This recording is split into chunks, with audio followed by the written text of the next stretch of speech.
Yaani kati ya kitu ambacho nachojiuliza maswali, shetani alishawishiwa na nani mpaka yeye kumuasi Mungu?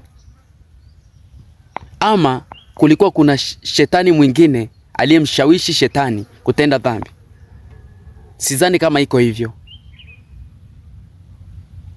Manake shetani hakushawishiwa na mtu yoyote kutenda dhambi, bali alishawishiwa na nafsi yake mwenyewe.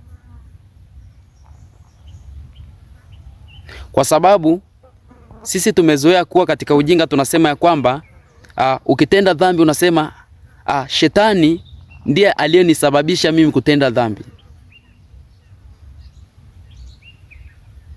Yaani shetani ndio amenisababisha mimi kutenda dhambi, kufanya uasi. Lakini sio kweli.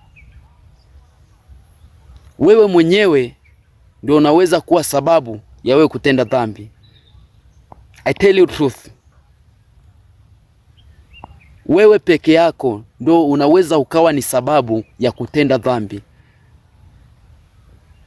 Kwa sababu siku za mwisho hakutakuwa na option ya kusema ya kwamba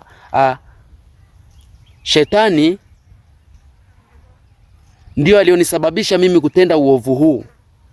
Hiyo option haitakuwepo.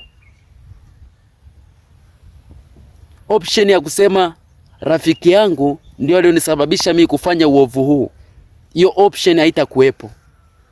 Na sidhani kama kwenye Bible kuna mahali wanasema siku za mwisho watajaji ya kwamba mtu fulani alipelekewa na nani kufanya uovu huu. Sidhani kama kitu kama hicho kitakuwepo. Yaani kitu kama hicho hakitakuwepo kabisa. I tell you truth, hakitakuwepo. Kwa hiyo nachokushauri wewe kama mtazamaji unayenitazama,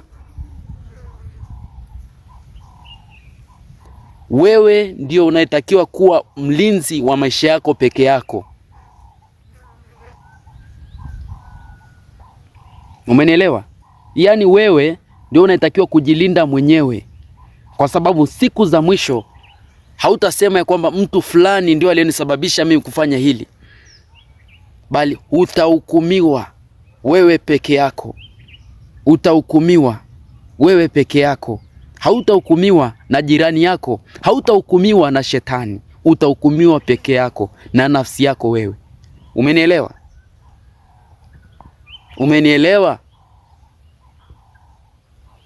Basi kama umenielewa, naomba hii video ushare kwa watu 10 tu, na Mungu atakusaidia, na Mungu atakubariki, na Mungu atakuonekania. Amen. I love you so much. I love you so much. I think today are the great day. I love you.